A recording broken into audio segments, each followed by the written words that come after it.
Bonsoir à toutes et à tous et bienvenue sur Inside News. Je suis ravie de vous retrouver pour le grand rendez-vous de l'information. Nous sommes le mercredi 19 novembre 2025. L'actualité de ce jour en République démocratique du Congo nous offre un tableau contrasté. D'un côté, des initiatives gouvernementales d'envergure qui dessinent les contours d'un avenir plus structuré, avec un budget historique axé sur la sécurité et un pacte national pour l'emploi des jeunes.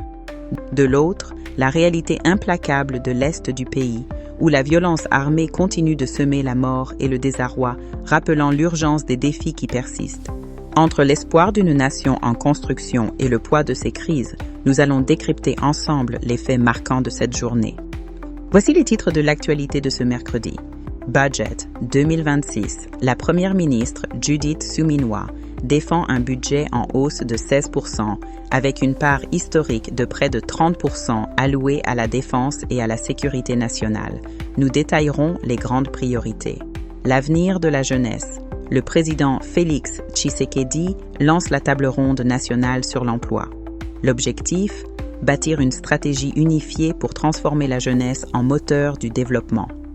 Urgence sécuritaire à l'Est. La situation reste critique à Lubero avec la découverte de 14 corps, tandis que des renforts rebelles sont signalés à Walikale, ravivant les craintes des populations. Football féminin. Fin du parcours pour le TP Mazembe en Ligue des Champions. Les Corbeaux dames s'inclinent en demi-finale face à l'AS Phare du Maroc au tir au but. Au cœur de l'actualité, les arbitrages stratégiques qui engagent l'avenir du pays. De la défense d'un budget de guerre et de développement à l'Assemblée nationale à la mobilisation pour l'emploi des jeunes, le pouvoir exécutif est sur tous les fronts pour tenter de répondre aux défis structurels de la nation. C'est un moment clé pour l'exécutif. Hier, mardi 18 novembre, la première ministre Judith Suminwa s'est présentée devant l'Assemblée nationale pour défendre le projet de loi de finances pour l'exercice 2026. Un budget ambitieux, chiffré à 59 021 milliards de francs congolais, ce qui représente une augmentation significative de 16% par rapport à l'année précédente. Face aux députés, la chef du gouvernement a clairement affiché la couleur. La sécurité et la défense sont la priorité absolue. Près d'un tiers du budget y sera consacré. Les 5 axes prioritaires se répartissent comme suit. Sécurité et défense, une enveloppe record de 11 896 milliards de francs congolais, soit près de 30% du total, pour renforcer l'équipement de l'armée et de la police, améliorer leur logistique et assurer une meilleure prise en charge du personnel. Affaires économiques. 11 972 milliards de francs congolais seront investis pour accélérer la diversification de l'économie, notamment via le développement des infrastructures, de l'agriculture et de l'industrie. Éducation. Le gouvernement alloue 6 557 milliards de francs congolais pour poursuivre la politique de gratuité de l'enseignement, construire et réhabiliter des écoles et assurer le paiement des salaires des enseignants. Santé. Avec 5 579 milliards de francs congolais, l'accent sera mis sur le déploiement de la couverture santé universelle, la lutte contre les endémies et l'amélioration de l'accès aux soins dans les zones de crise. Protection sociale. Entre 211 milliards de francs congolais sont prévus pour les pensions, les retraites et l'assistance humanitaire aux millions de déplacés internes. Si la sécurité est la priorité affichée, notons que le portefeuille des affaires économiques est, fait notable, le plus important du budget avec près de 12 000 milliards de francs, signe de la volonté du gouvernement de mener de front la guerre à l'Est et la bataille pour la diversification économique. Un autre défi majeur, c'est celui de l'emploi et le président de la République a décidé d'en faire une cause nationale. Toujours au Palais du Peuple, le mardi 18 novembre, le président Félix Tshisekedi a donné le coup d'envoi de la table ronde nationale sur l'emploi et l'entrepreneuriat des jeunes. Une initiative majeure visant à créer des perspectives pour des millions de jeunes Congolais. L'objectif, a martelé le chef de l'État, est sans équivoque. La présente table ronde a un objectif clair. Mettre de l'ordre, de la cohérence et de l'ambition dans notre action pour l'emploi et l'entrepreneuriat des jeunes. S'adressant directement à la jeunesse, le président Tshisekedi a tenu un discours rassurant et mobilisateur. Vous n'êtes pas un fardeau à gérer, vous êtes la chance et la solution de cette nation. Pendant 3 jours, Du 18 au 20 novembre, des membres du gouvernement, des acteurs de la société civile, des partenaires techniques et financiers, ainsi que des jeunes venus de toutes les provinces et de la diaspora vont travailler ensemble pour définir une stratégie nationale unifiée. Les conclusions de ces assises, a promis le président, seront intégrées à l'action du gouvernement. Kinshasa est devenue hier, le mardi 18 novembre, la capitale de la diplomatie parlementaire africaine avec l'ouverture de la 84e session de l'Union parlementaire africaine. Pas moins de 180 délégués venus de 42 pays du continent sont réunis pour discuter des défis cruciaux de la paix et de la sécurité en Afrique. Parallèlement, le gouvernement veut rendre le programme Ressources contre infrastructures plus juste et plus efficace. Lors d'un atelier le lundi 17 novembre, la première ministre Judith Suminwa a réaffirmé la volonté de l'exécutif de rendre ce partenariat stratégique avec la Chine plus performant, transparent et équilibré afin que les retombées bénéficient réellement aux populations. Enfin, la question d'une sortie de crise divise la classe politique. L'opposant Martin Fayulu a appelé à la tenue d'un dialogue national inclusif pour résoudre la crise sécuritaire. Une proposition immédiatement rejetée par le Front anti-dialogue, une plateforme qui estime que l'heure n'est plus au pourparler, mais à une mobilisation totale du peuple pour défendre la patrie. La situation sécuritaire reste la préoccupation majeure, en particulier dans les provinces de l'Est. Tandis que les efforts diplomatiques se poursuivent en coulisses et que l'armée monte en puissance, la réalité sur le terrain demeure tragique pour les populations civiles, toujours premières victimes de la violence des groupes armés. L'horreur a de nouveau frappé le territoire de Lubero. Entre mardi et ce mercredi, 14 corps sans vie ont été découverts dans la chefferie des Baswaga. Selon les sources locales, ces civils auraient été exécutés par les rebelles ADF. Face à cette nouvelle tragédie, les groupes de pression de la région ont appelé à observer une journée de deuil. Plus à l'ouest, dans le territoire de Walikale, l'inquiétude grandit. Des autorités coutumières signalent l'arrivée de nouveaux renforts des rebelles de l'AFC M23 Ampeti. Cette manœuvre fait craindre une offensive imminente sur la cité stratégique de Pinga. C'est dans ce contexte tendu qu'une délégation diplomatique française s'est rendue à Beni le mardi 18 novembre.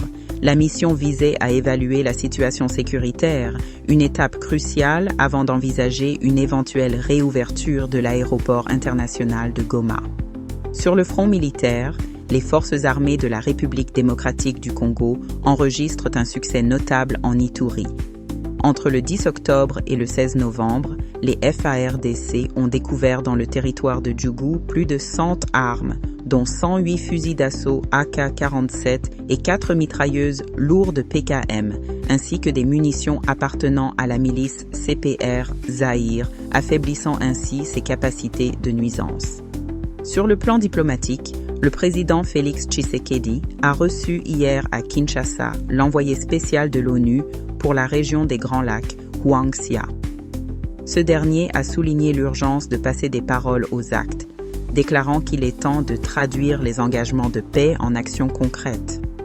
Enfin, le renforcement de l'appareil militaire se poursuit. Le chef d'état-major général des FARDC était en mission d'inspection à Kisangani le lundi 17 novembre.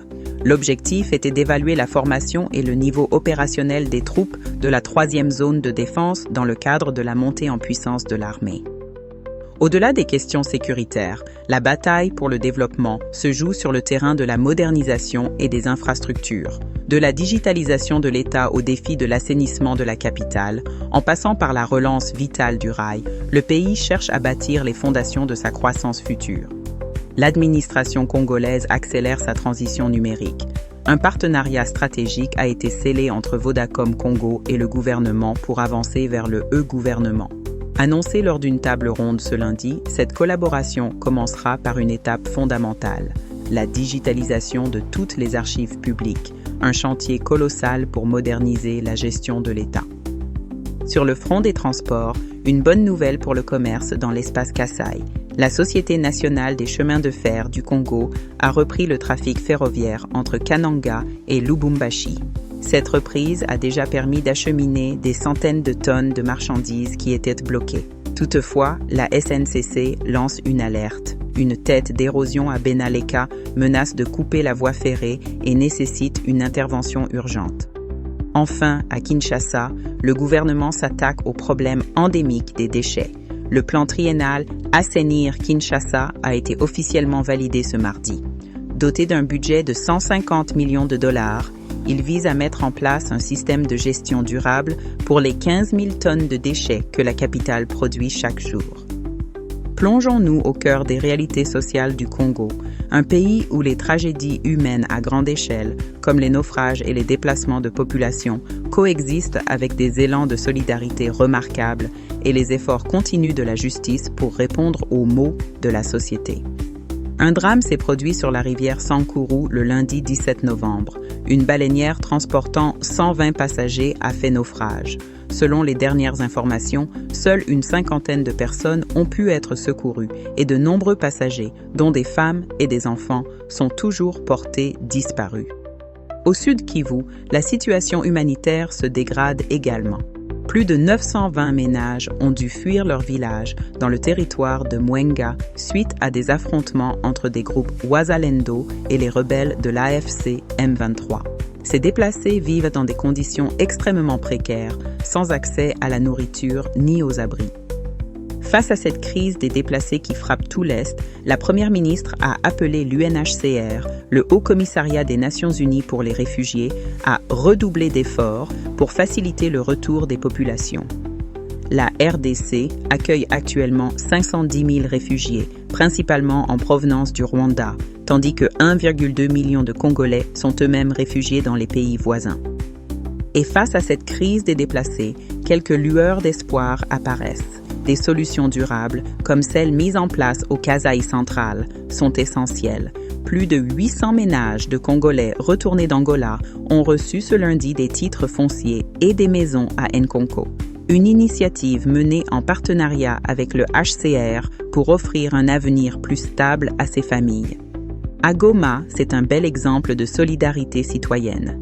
Des jeunes du groupe Agissons Ensemble ont mené lundi une séance de sensibilisation à l'hygiène féminine auprès de femmes déplacées à Chacha.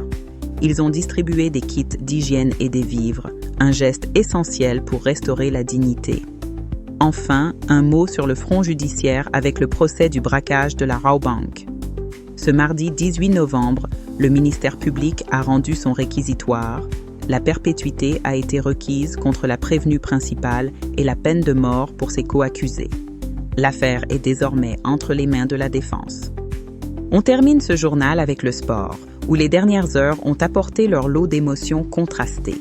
Entre la déception en Ligue des champions féminines, les préparatifs pour la compétition masculine et une grande incertitude pour notre sélection de basketball, l'actualité sportive est riche en rebondissements. L'aventure s'arrête en demi-finale pour le TP Mazembe en Ligue des champions féminines. Les Dames des Corbeaux ont été éliminées hier, mardi 18 novembre, par l'AS FAR du Maroc. Après un match nul, la décision s'est faite au tir au but sur un score de 4-2 en faveur des Marocaines. Une fin de parcours cruelle pour les tenantes du titre. Chez les hommes, c'est officiel, le FC Saint-Éloi-Lupopo jouera ses matchs à domicile de la phase de groupe au stade du TP Mazembe à Lubumbashi. Une collaboration notable entre les deux rivaux. Les Cheminots sont d'ailleurs déjà en Afrique du Sud où ils affronteront le redoutable Mamelodi Sundowns ce samedi 22 novembre pour leur entrée en lice. Enfin, l'incertitude plane sur la préparation des Léopards basketball. Alors que le début de leur stage en France est officiellement annoncé pour ce 21 novembre en vue des éliminatoires du Mondial 2025, la fédération tire la sonnette d'alarme. Elle évoque de sérieux problèmes de financement qui pourraient compromettre cette échéance cruciale pour notre équipe nationale. Nous arrivons au terme de cette édition. Retenons principalement ce budget 2026 qui fait de la sécurité une priorité nationale absolue, le lancement par le chef de l'État d'une grande concertation pour l'emploi des jeunes, mais aussi cette situation sécuritaire toujours aussi dramatique dans le Nord Kivu. Voilà qui conclut notre tour d'horizon de l'actualité. Chez Inside News, nous nous engageons à vous apporter une information complète et vérifiée, en mettant en lumière les sujets qui comptent pour la nation. Dans un monde où l'information circule vite, nous vous invitons à toujours privilégier les sources fiables pour vous forger votre propre opinion. Merci de nous avoir suivis. Je vous donne rendez-vous demain pour une nouvelle édition d'Inside News. Passez une excellente soirée.